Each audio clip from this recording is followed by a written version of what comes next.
രത്തന്യു ഖേൽക്കറെ മുഖ്യമന്ത്രിയുടെ ഓഫീസിലെ സെക്രട്ടറിയായി നിയമിച്ച് ഉത്തരവിറങ്ങി. നിയമനത്തിനെതിരെ CPIM ഉൾപ്പെടെ വിമർശനവുമായി രംഗത്തെത്തിയിരുന്നു. വിവരങ്ങളുമായി തിരുവനന്തപുരത്ത് നിന്ന് ഷഫീദ് റാവുത്തറാണ് ചേരുന്നത്. Shafeed, good evening again.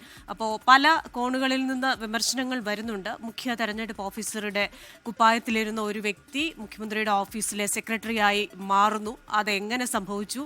എന്തുകൊണ്ട് അത്തരത്തിലൊരു നിയമനത്തിലേക്ക് പോയി എന്ന ചോദ്യങ്ങളൊക്കെ ഉയരുന്നുമുണ്ടല്ലോ. ക്രിസ്ത്യൻ, ഉറപ്പായിട്ടും. കാരണം ചീഫ് ഇലക്ഷൻ ഓഫീസറായിരുന്ന രത്തന്യു ഖേൽക്കറെ മുഖ്യമന്ത്രിയുടെ ഓഫീസിലെ പ്രധാന പദവിയിലേക്ക് എത്തിക്കുന്നതിൽ ഇപ്പോൾ തന്നെ രാഷ്ട്രീയ പാർട്ടികൾ വിമർശനവുമായി രംഗത്തെത്തിയിട്ടുണ്ട്. BJPയും CPIയും DYFI അടക്കം അവർ ഈ ബംഗാൾ മോഡൽ കാണിച്ചുകൊണ്ടാണ് ഈ വിഷയത്തിൽ വിമർശനം ഉയർത്തുന്നത്. ബംഗാളിൽ അവിടുത്തെ ചീഫ് ഇലക്ടർ ഓഫീസറെ മുഖ്യമന്ത്രിയുടെ പ്രിൻസിപ്പൽ സെക്രട്ടറിയെ നിയമിച്ചതിനെതിരെ രാഹുൽ ഗാന്ധി അടക്കം വിമർശനവുമായി രംഗത്തെത്തിയിരുന്നു. ഇത് ഉയർത്തിയിട്ടുള്ള രാഷ്ട്രീയ വിമർശനം അത് കേരളത്തിലെ രാഷ്ട്രീയ പാർട്ടികൾ നടത്തുന്നതിനിടയിൽ ഇപ്പോൾ അത് സംബന്ധിച്ച ഉത്തരവ് സംസ്ഥാന സർക്കാർ പുറത്തിറക്കിയിരിക്കുന്നു.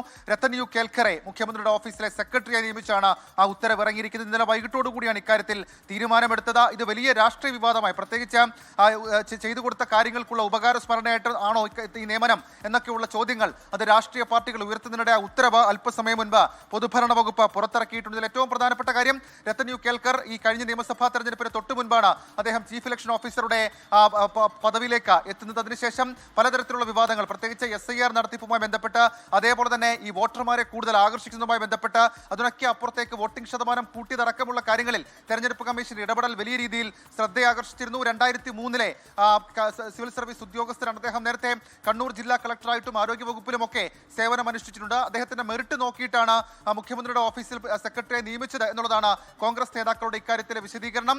അങ്ങനെ രാഷ്ട്രീയ വിവാദം അതുമായി ബന്ധപ്പെട്ട് ഇങ്ങനെ വലിയ ചർച്ചയാകുമ്പോഴാണ് ഇത് സംബന്ധിച്ച ഉത്തരവിറക്കിയിരിക്കുന്നത്. ക്രിസ്റ്റീന, ശരി, മെറിറ്റ് നോക്കിയാണ് നിയമനം എന്ന് UDFിലെ അംഗങ്ങൾ വാദിക്കുമ്പോഴും ഉദ്ദിഷ്ടകാര്യത്തിന് ഉപകാരസ്മരണ എന്ന രീതിയിലാണ് ആ ഒരു നിയമനമെന്ന് പ്രതിപക്ഷവും വാദിക്കുന്നു. ഷഫീദ് റാവുത്തറാണ് വിവരങ്ങളുമായി ചേർന്നത്.